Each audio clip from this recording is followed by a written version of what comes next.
A dinosaur that should not have existed. At least, that is what many scientists thought for a long time. A giant predator with a sail on its back, a crocodile-like snout, and a swimmer's tail. Land dinosaur that hunts in water. How? Let us set the stage. It is the early 1900s in the Bahariya Oasis in Egypt, which sits inside the Sahara Desert. A German paleontologist named Ernst Stromer von Reichenbach is out there in the sand in 1912 doing what paleontologists have to do before anything cool happens. He is looking, digging, sweating, and he finds bones. Not just any bones. Massive vertebrae with spines reaching up like flagpoles. Some are close to 2 meters or about 6.5 feet tall. There are pieces of jaw with conical teeth that look more like a crocodile's toolkit than a land predator's. In 1915, Ernst Stromer names the animal Spinosaurus aegyptiacus, the Egyptian spine lizard. To say it raised eyebrows is putting it lightly. At first, the picture is shaky. Stromer thinks it was a giant, maybe as long as 15 meters or about 50 feet, with a sail on its back. He draws it as a meat-eater walking on 2 legs, because that is what big theropods, which are the classic meat-eating dinosaurs, were known to do. But he also notices something odd. The hind legs seem short, not exactly Tyrannosaurus rex proportions, and the body looks too long, kind of front-heavy. No one can quite make sense of it. Some people wonder if the fossils are a mix-up of different animals. Ernst Stromer holds his ground. He says this is one creature, specialized. And he is right, but the world will not know that for decades. Now here is the catastrophic part. The fossils go to the museum in Munich, Germany. Ernst Stromer, who is not a fan of the Nazi regime, asks the director to move the precious bones to a safe place as bombing raids start to hit the city. The Nazi-appointed director says no. In April 1944, the British Royal Air Force bombs Munich. The museum is hit, the Spinosaurus bones are destroyed, gone. Just like that. Only photographs, sketches, and Ernst Stromer's descriptions survive. The most important example of this dinosaur becomes a memory in a file cabinet. So yeah, brutal. What happens when a fossil icon vanishes? A legend grows. For most of the 1900s, Spinosaurus aegyptiacus lives in the shadow of Tyrannosaurus rex and Allosaurus. Bits of spinosaurid cousins pop up here and there. In 1986, Baryonyx is found in England, with a long narrow snout and fish scales inside its belly. Pretty on the nose. In Africa, Suchomimus is later found with a similar crocodile-like head and a big thumb claw. These are relatives of Spinosaurus. They tell us spinosaurids were fish-eaters and probably liked rivers. But that still leaves the main question. Was Spinosaurus just a shore stalker, waiting in the shallows like a heron, or did it actually swim like a crocodile?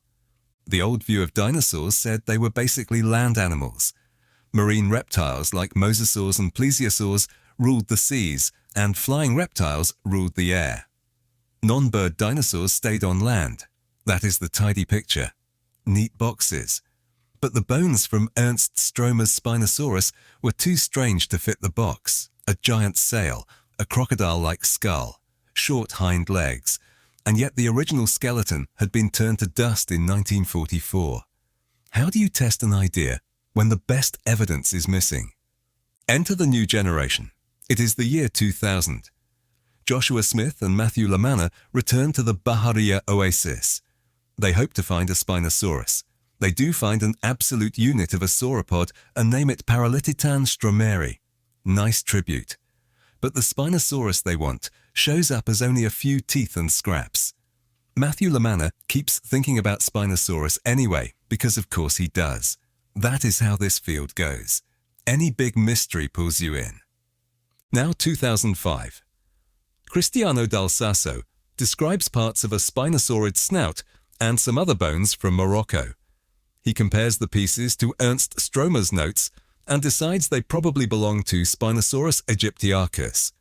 By his math, we are looking at a predator that could be 15 to 18 meters long or about 50 to 59 feet. That would make it longer than Tyrannosaurus rex. Not necessarily heavier, but longer.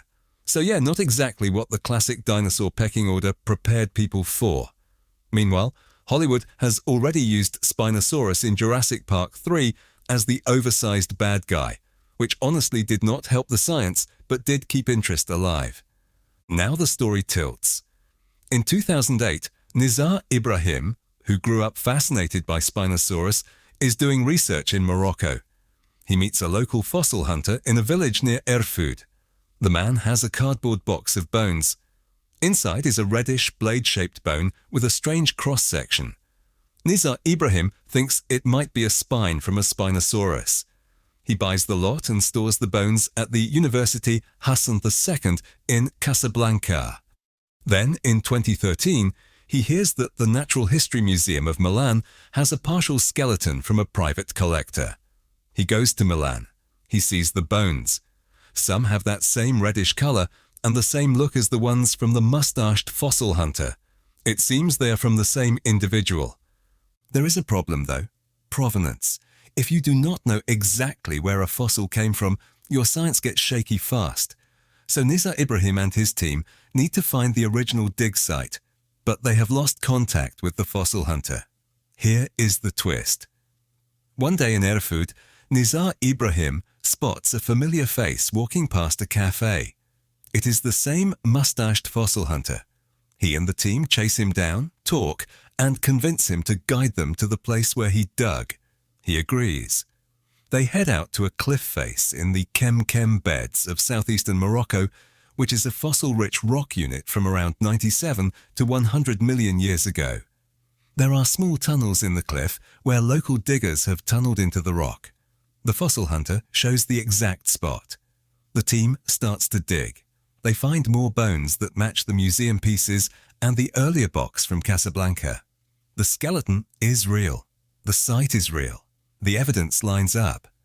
By 2014, Nizar Ibrahim and an international team that includes Paul Sereno, Cristiano Dal Sasso, David Martil, and others have enough material to build a new picture of Spinosaurus.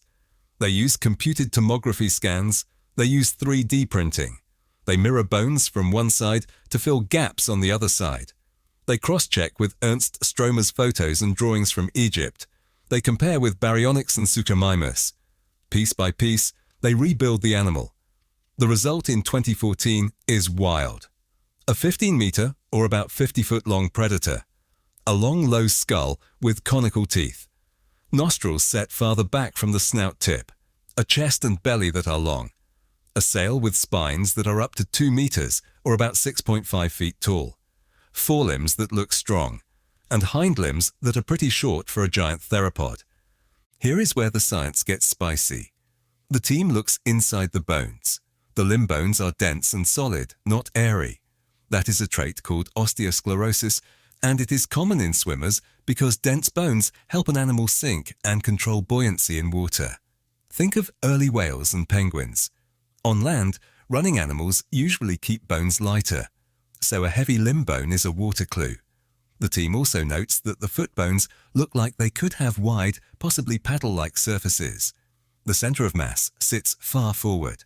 If Spinosaurus walked on land, it might have needed to drop to all fours sometimes. That is unusual for a theropod. The findings land in the journal Science in September 2014. National Geographic rolls out a big feature.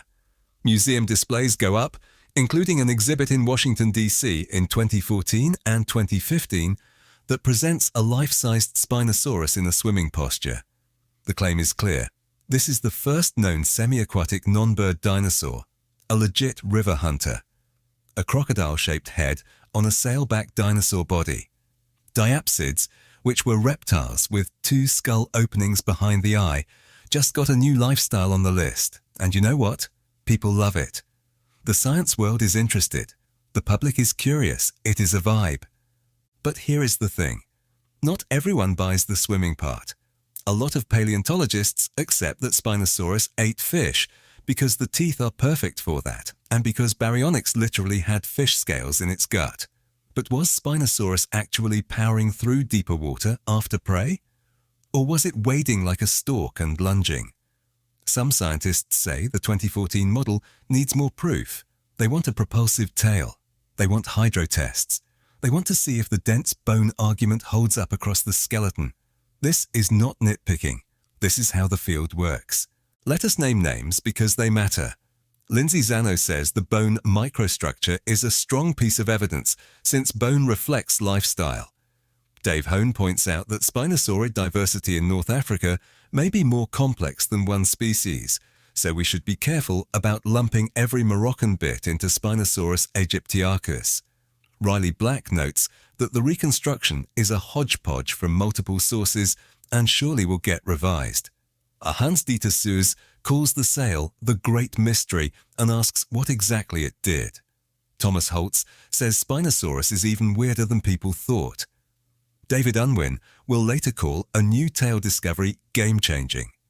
David Martil, Cristiano Dal Sasso, and Paul Sereno all dive in with their own analyses and arguments. And Matthew Lamana, who chased Spinosaurus in the Bahariya Oasis in 2000, weighs in on the broader implications. Pretty much everyone with a theropod opinion has something to say. So basically, science needs a smoking gun, something that turns a strong suggestion into a firm case. Now here is where it gets interesting. In 2018, Nizar Ibrahim returns to the Kem Kem site with a multinational team and support from the National Geographic Society. The worry is that commercial digging will strip the site of remaining bones and scatter them to private collections. The team goes in before that happens. The work is punishing. The rock is hard. The heat reaches about 117 degrees Fahrenheit or about 47 degrees Celsius. The crew's jackhammer breaks, so they haul sand and stone by hand. People end up in the hospital from heat stress. When they do find tail vertebrae, the team sings a goofy parody of The Final Countdown, switching the words to "It is another caudal." Caudal means tail. That is how field seasons are. Hard work, bad jokes, and lots of sand in your boots. By the end of the dig, they have something extraordinary. More than 30 tail vertebrae from the same Spinosaurus individual. The tail is nearly complete, from the base to the tip. The vertebrae line up. They even match Ernst Stromer's 1934 drawings for a few tail pieces from Egypt. So the team does what you absolutely want them to do. They lay out the tail and study the geometry. And it is nothing like the tail of a typical theropod. Instead of a narrow, stiff structure, Spinosaurus has a tall, paddle-like tail. The neural spines go up high. The chevrons below go down long. The interlocking struts are reduced toward the tip, which means the tail could wave side to side. It is a swimmer's tail. In 2020, the team publishes the tail paper in Nature. They also build a mechanical rig, nicknamed the Flapper, to test tail shapes in water. They compare a Spinosaurus tail model to other dinosaur tails and crocodilian tails. The Spinosaurus tail produces strong thrust in water, approaching crocodile performance. It is not just good enough, it is good. That missing propulsive organ is now sitting on the table. And suddenly, the debate shifts. The heavy bones, the crocodile-like skull, the high-set nostrils, the short hind legs, the wide feet, and now the fin-like tail across more than 30 vertebrae. All of those traits point in the same direction. Spinosaurus was not only standing in the shallows, it was swimming. A fish hunter that spent a lot of time in rivers. Names and reactions again, because it is fair to be specific. Thomas Holtz says Spinosaurus is even weirder than expected. David Unwin calls the tail game-changing and says it fundamentally alters how we see the animal. Hans-Dieter Suess says Spinosaurus forces a rethink about dinosaurs and water. Scientists who had been cautious now see something they cannot dismiss. And sure, arguments continue about details. How fast could Spinosaurus move on land? How often did it go fully submerged? Did it use forelimbs for bottom walking in shallows as well as swimming in deeper channels? But the core idea that was once labelled impossible now has a backbone and a tail to back it up. Literally. So what does all this mean beyond one flashy dinosaur? It means dinosaurs were not boxed in.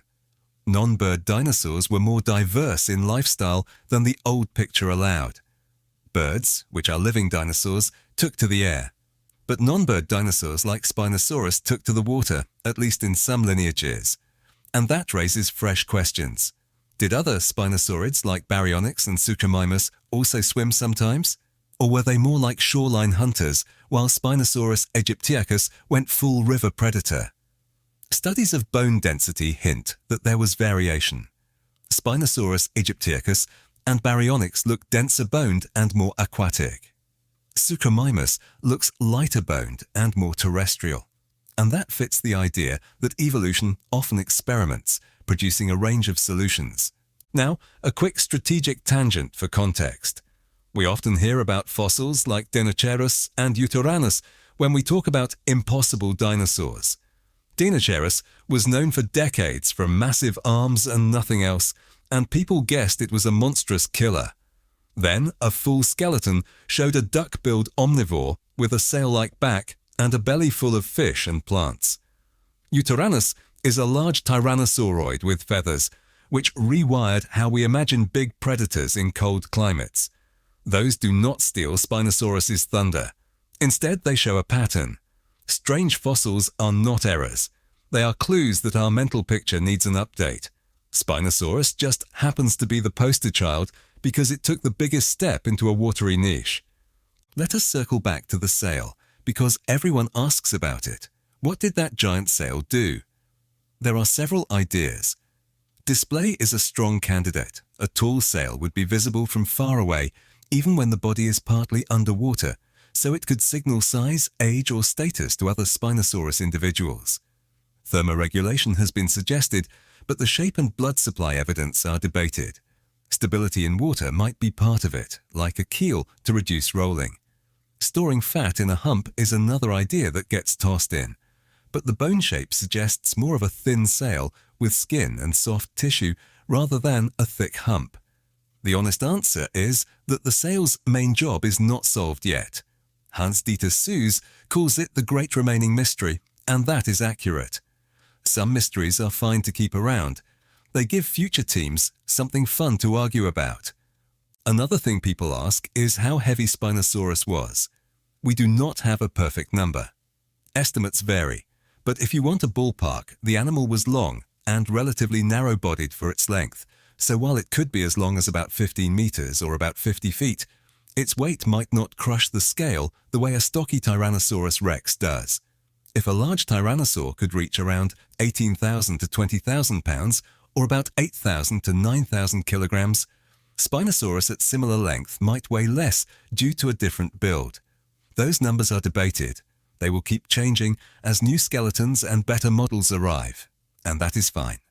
Length is the part we are more confident about right now. So why did it take a century to figure this out? Partly because of the 1944 disaster. Losing the Munich skeleton set the field back by decades. Partly because North African fossils are often collected by local diggers who sell to dealers, and that breaks the trail of data that scientists need. Nizar Ibrahim's team solved that by doing the hard thing. They found the original digger. They went back to the exact cliff in the Kem Kem beds. They dug more bones from the same skeleton. They documented everything. They worked with Moroccan institutions like the Université Hassan II in Casablanca. They connected museum material in the Natural History Museum of Milan back to the site. They did the computed tomography scans. They printed the missing pieces.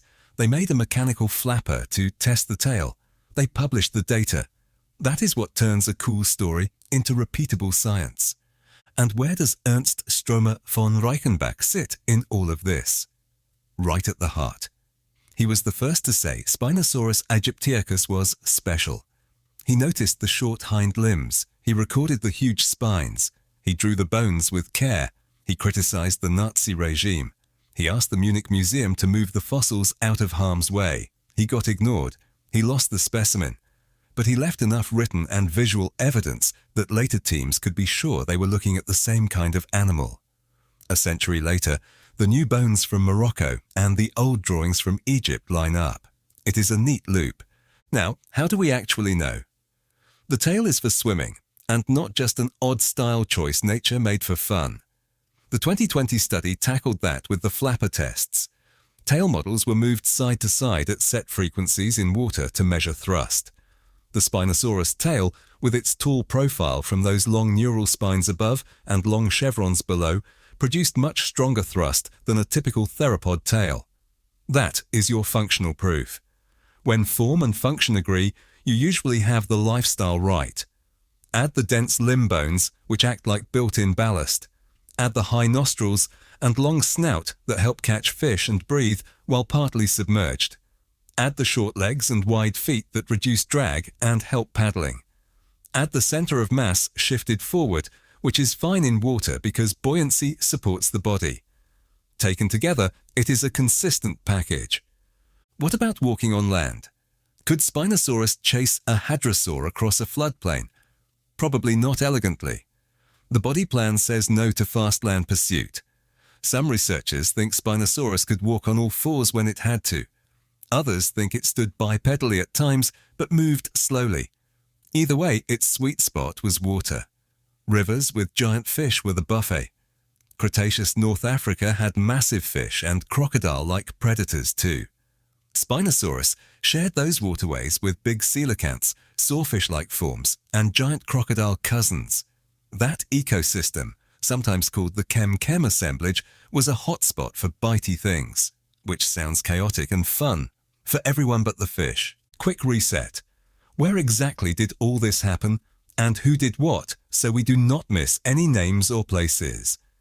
Ernst Stromer von Reichenbach discovered and named Spinosaurus aegyptiacus from the Bahariya Oasis in Egypt in 1912 and 1915. The fossils were stored in Munich, Germany, and destroyed by a British Royal Air Force bombing in April 1944. In 1986, Baryonyx was described in England. Suchomimus was described from Africa later on. In 2000, Joshua Smith and Matthew Lamanna searched in the Bahariya Oasis and named Paralititan stromeri. In 2005, Cristiano Dal Sasso described Moroccan spinosaurid pieces and linked them to Spinosaurus. In 2008, Nizar Ibrahim met a mustached fossil hunter near Erfoud, Morocco, and bought a box of reddish bones. The bones were kept at the Université Hassan II in Casablanca. In 2013, Nizar Ibrahim visited the Natural History Museum of Milan and saw matching bones from a private collection. The same mustached fossil hunter then guided the team to the exact site in the Kem Kem beds of southeastern Morocco. In 2014, Nizar Ibrahim, Paul Sereno, Cristiano Dal Sasso, David Martil, and colleagues published the new reconstruction. National Geographic covered it in a feature, and a life-sized model was displayed in Washington, D.C. in 2014 and 2015. Scientists including Lindsay Zano, Dave Hone, Riley Black, Hans-Dieter Sues, Thomas Holtz, Matthew Lamanna, and others offered analysis, support, and critiques. In 2018, with support from the National Geographic Society, Nizar Ibrahim's team excavated the tail under harsh conditions with heat around 117 degrees Fahrenheit or about 47 degrees Celsius. They recovered more than 30 tail vertebrae. In 2020, the team published the tail in Nature and used a mechanical rig called the Flapper to test hydrodynamics. David Unwin and others called the tail discovery game-changing. That is the chain. All the names, places, museums, and details are there. And here is the crazy part. The simple act of adding that tail changed a century of assumptions. Before 2020, you could argue for a wader. After 2020, you have to explain away a swimmer. That is a big flip for a single organ. But tails matter. Ask a crocodile. So where do we go next? We need more skeletons, more skulls, more limb bones with growth rings, maybe even skin impressions around the sail, which would tell us whether it was a smooth fin or something with stiff fibers. Stable isotope studies of tooth enamel can show how much time an animal spent in water versus on land. Biomechanics models can test if Spinosaurus could burst from a standstill underwater to nail a fish. Even small finds help, like a foot bone that shows how webbing might have attached. Meanwhile, researchers will keep checking the family tree. Was Spinosaurus aegyptiacus the only aquatic specialist, or did its relatives dabble in that niche too in different places and times? One last thought about the whole impossible thing. People used to call feathered tyrannosaurs impossible. Then Uranus showed up with feathers and a serious build. People used to call a giant duck-billed meat-eater impossible. Then Dinosaurus turned out to be an omnivore with a sail-like back and a strange face. People used to call swimming dinosaurs impossible. Then Spinosaurus aegyptiacus showed up with a crocodile-like skull, heavy bones, wide feet, short hind limbs, and a tall, fin-like tail.